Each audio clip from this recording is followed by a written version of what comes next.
आप सभी का मेरे YouTube चैनल के इस ग्लोबल क्लासरूम में स्वागत है।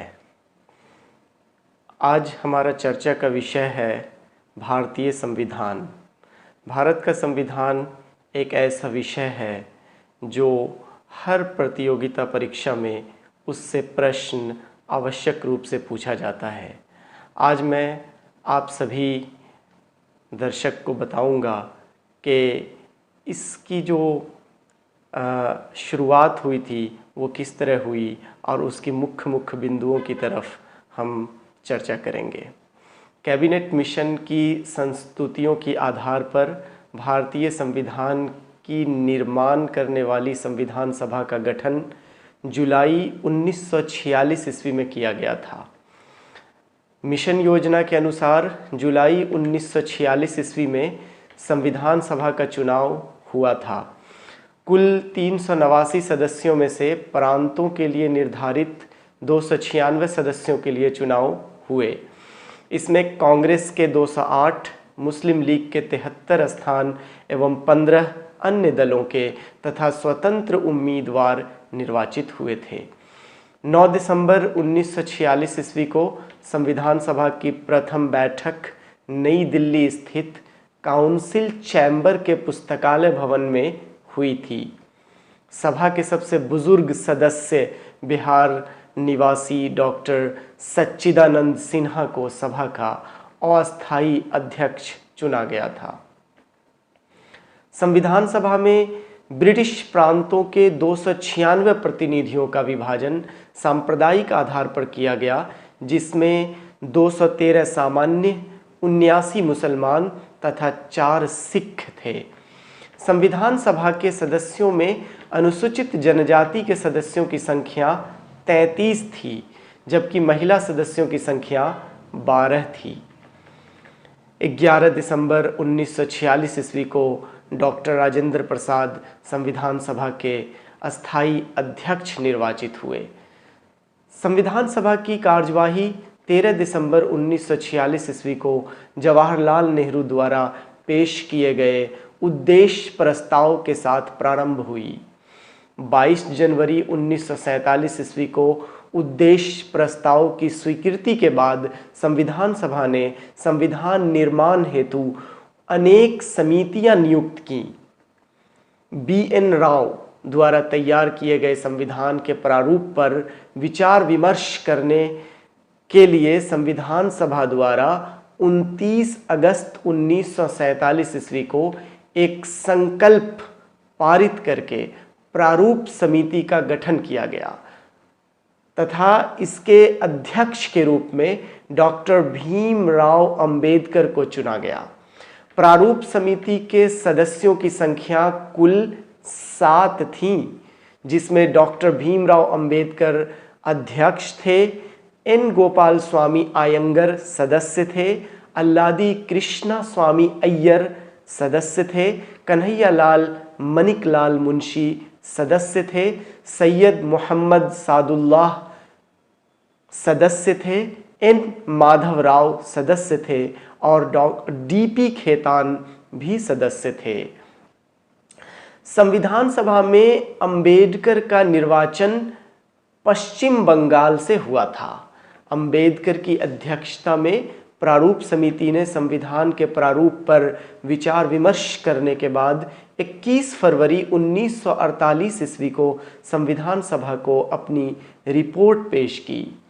भारतीय संविधान को 26 नवंबर 1949 ईस्वी को संविधान सभा द्वारा पारित किया गया।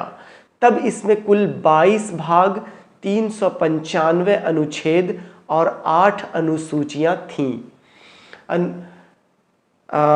अब देखा जाए तो वर्तमान समय में संविधान में 25 भाग, 395 अनुच्छेद और 12 अनुसूचियां हैं। संविधान के कुछ अनुच्छेद को 26 नवंबर 1949 ईस्वी को ही प्रवर्तित कर दिया गया था या लागू कर दिया गया था, जबकि शेष अनुच्छेदों को 26 जनवरी 1950 ईस्वी को लागू किया गया था। इस तरह आप देखते हैं कि पूरी तरह से जो संविधान का लागू हुआ वो 26 जनवरी 1950 को, इसीलिए 26 जनवरी को हम लोग रिपब्लिक डे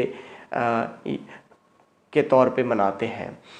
संविधान सभा की अंतिम बैठक 24 जनवरी 1950 ईस्वी को हुई थी और उसी दिन संविधान सभा के द्वारा डॉक्टर राजेंद्र प्रसाद को भारत का प्रथम राष्ट्रपति चुना गया था।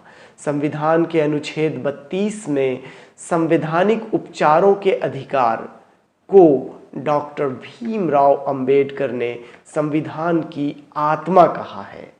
यानी संविधान के अनुच्छेद 32 के जो संवैधानिक उपचारों के अधिकार है उसको बाबा साहब भीमराव अंबेडकर ने संविधान की आत्मा, सोल ऑफ कॉन्स्टिट्यूशन कहा है। यानी जैसे संविधान का जो एक आत्मा को उन्होंने इस तरह से कहा है कि यह है। अंत में मैं संविधान प्रारूप समिति के अध्यक्ष डॉक्टर भीमराव अंबेडकर के 25 नवंबर 1949 के भाषण के कुछ अंश को यहाँ आपको बताना चाहूँगा, जिसमें उन्होंने चेतावनी तथा सावधानी के शब्द कहे थे।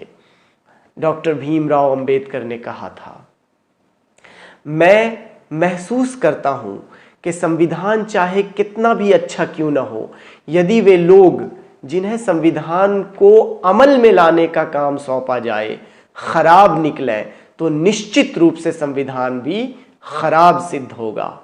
दूसरी ओर संविधान चाहे कितना भी खराब क्यों न हो, यदि वे लोग जिन्हें संविधान को अमल में लाने का काम सौंपा जाए अच्छे हों तो संविधान अच्छा सिद्ध होगा। संविधान पर अमल केवल संविधान के स्वरूप पर निर्भर नहीं करता।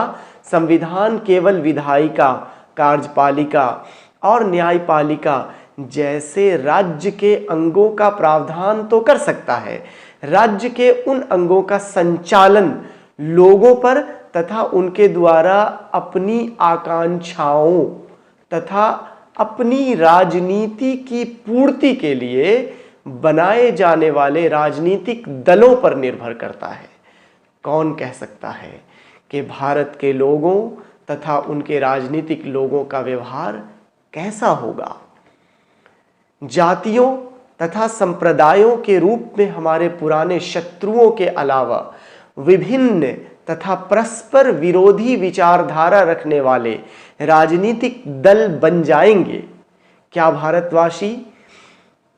भारतवासी देश को अपने पंथ यानी क्रीड से ऊपर रखेंगे या पंथ या क्रीड को देश से ऊपर रखेंगे?